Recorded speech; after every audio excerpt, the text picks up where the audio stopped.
Communication skills का एक और इम्पॉर्टेंट एस्पेक्ट प्रोजेक्शन कहलाता है। प्रोजेक्शन मीन्स कि वो कमियां, वो महरूमियां, वो लिमिटेशंस जो हमारी ज़ात का हिस्सा हैं, हम उनको इम्प्लाई करते हैं दूसरे पर्सन के ऊपर।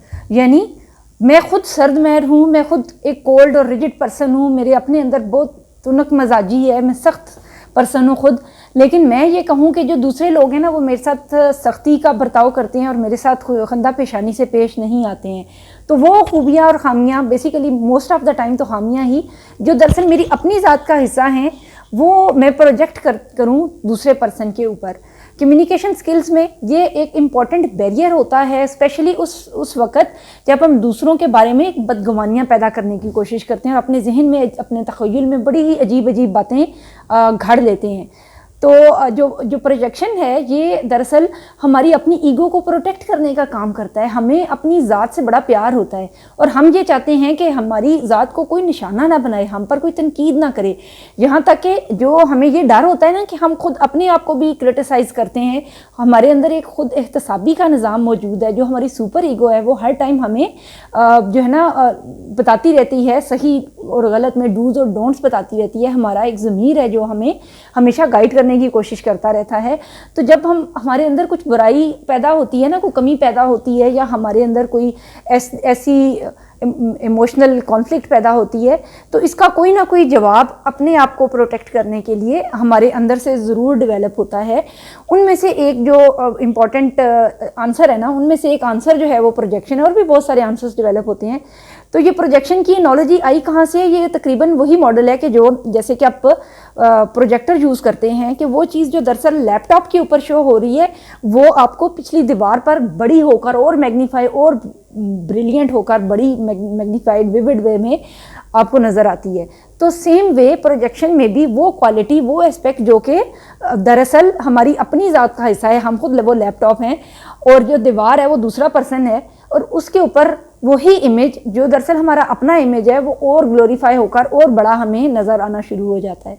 तो दरअसल ये जो कहते हैं ना अक्सर कि सबसे पहले अपने गिरीबान में झांकें, तो वो वहीं से ही ये एनालॉजी भी डिवाइस होती है कि दरअसल जिस खूबी को हम खामी को हम तलाश कर रहे हैं किसी दूसरे की ज़ात में, वो हमारा ही कोई ना कोई हिस्सा होता है। हम वही चीज़ तो ढूंढ रहे हैं, वो आंसर हमने खुद ही अपनी तरफ से घड़ के बना लिया हुआ है। तो ये इसकी एक और मिसाल इस तरह से हम लेते हैं कि कहानी ये मैंने भी सुनी हुई है, मैं अपनी मिसाल नहीं बता रही है, कि एक लेडी थी, दो घर थे फ्लैट्स में आमने सामने, और ना जो वाइफ है वो हर टाइम कंप्लेन करती है कि ये जो औरत सामने वाली है ना ये बड़े ही मैले कपड़े धोती है, तो उसके कपड़े कभी उजले और साफ़ नहीं हुए। एक दिन नाश्ते की मेज़ पर उसने दोबारा ये जिक्र छोड़ा, ये देखो इसने फिर मैले कपड़े डार पे डाल दिए। उसका जो हस्बैंड है वो उठा और उसने एक शीशा साफ़ करने वाला लिक्विड लिया और शीशे के ऊपर यूँ स्प्रे करके उसको साफ़ करना शुरू किया। थोड़ी देर में शीशा साफ़ हो गया तो उसके कपड़े उजले नज़र आना शुरू हुए। तो बीवी कहती है, ओहो, ये तो हमने देखा ही नहीं कि दरअसल जो उसके कपड़े हैं वो मैले नहीं थे, मैला तो हमारा अपना शीशा था। तो वो लेंस, वो अज्जा जिससे हम लोगों को देखते हैं वो दरअसल मैला होता है, जिससे हमें दूसरे लोगों के उजले चेहरे भी मैले और धुंधले नज़र आते हैं। सबसे पहले to improve your communication skills, सबसे ज़रूरी चीज़ ये है कि हम अपने अंदर का जो अज्जा है जिससे हम लोगों को देखते हैं उसको थोड़ी देर बाहर निकालें और उसको अपने जो आपकी ज़मीर के इशारे हैं उसके मुताबिक उस शीशे को, सदसे को थोड़ा सा साफ़ कर लें, उसे थोड़ा सा रगड़ लें ताकि आपको बेहतर नज़र आना शुरू हो जाए। जब आपको बेहतर नज़र आना शुरू हो जाएगा तो आपको ये वाज़ेह होगा कि दूसरा पर्सन उस कमी का शिकार है या वो कमी कहीं हमारे अपने ही अंदर तो मौजूद नहीं है। काम में कीड़े नज़र आना शुरू हो जाते हैं। अब वाइफ जो हैं वो बेशक सुबह से शाम तक कुछ काम में जुटी हुई है, लेकिन मियाँ को आते ये लगता है कि ये तो सारा दिन कुछ नहीं करती है। इसी तरह से बीवी को ये लगता है कि ये मियाँ ने बड़ा खड़ूस हो गया, हर बात में बस काट खाने को दौड़ता है। इस तरह से उनकी जो खूबियाँ हैं वो उनको छोटी नज़र आना शुरू हो जाती हैं और खामियाँ बहुत बड़ी बड़ी नज़र आना शुरू हो जाती हैं।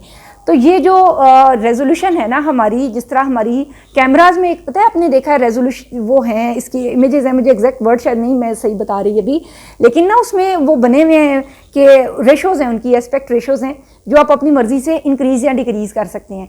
अब इन दोनों सूरतों में हमने वो जो रेशोज़ हैं वो जो है ना उनका प्रोपोर्शन हमने ख़राब कर लिया हुआ है। तो अच्छी रेजोल्यूशन हमारे कैमरे में पता है तभी आती है ना जब हम पिक्सल टूटने नहीं देते हैं, तो वो इमेज अपनी जगह पर जो है ना वो बिल्कुल असली हालत में मौजूद रहता है, इंटैक्ट रहता है, अच्छा नज़र आता है उस टाइम तक ही वो अच्छा इमेज प्रेजेंट करता है। वरना या तो तस्वीर बहुत ही धुंधली हो जाएगी तो या फिर वो नज़र ही नहीं आएगी, वो बिल्कुल ही शैटर हो जाएगी। सेम वे हमारे अपने रिश्तों में भी ज़रूरी है कि हम इन अदसों को, जिनको हम मैग्नीफिकेशन कहते हैं और मिनिमाइजेशन कहते हैं, जो हम बढ़ा रहे हैं लेंस को या छोटा कर रहे हैं, वो एक सर्टन लेवल पर एक बैलेंस्ड स्टेट में रहे। अगर हम इनको बैलेंस स्टेट में रखने में कामयाब होते हैं तभी हमारा कम्युनिकेशन जो है वो बेहतर रहेगा लोगों के साथ। तो हम ये कोई अपने जो इसको आइडेंटिफाई करना है ना, हम इसको आइडेंटिफाई करने की, जब मैं ये सारे एक्सप्लेन करूँगी अपने, अगर आप ये सीरीज़ देख रहे हैं तो आप बंदे रहिए। मैं आगे कुछ ऐसी हम वर्कशॉप करेंगे जिसमें हम इन चीज़ों को आइडेंटिफाई करना भी सीखेंगे।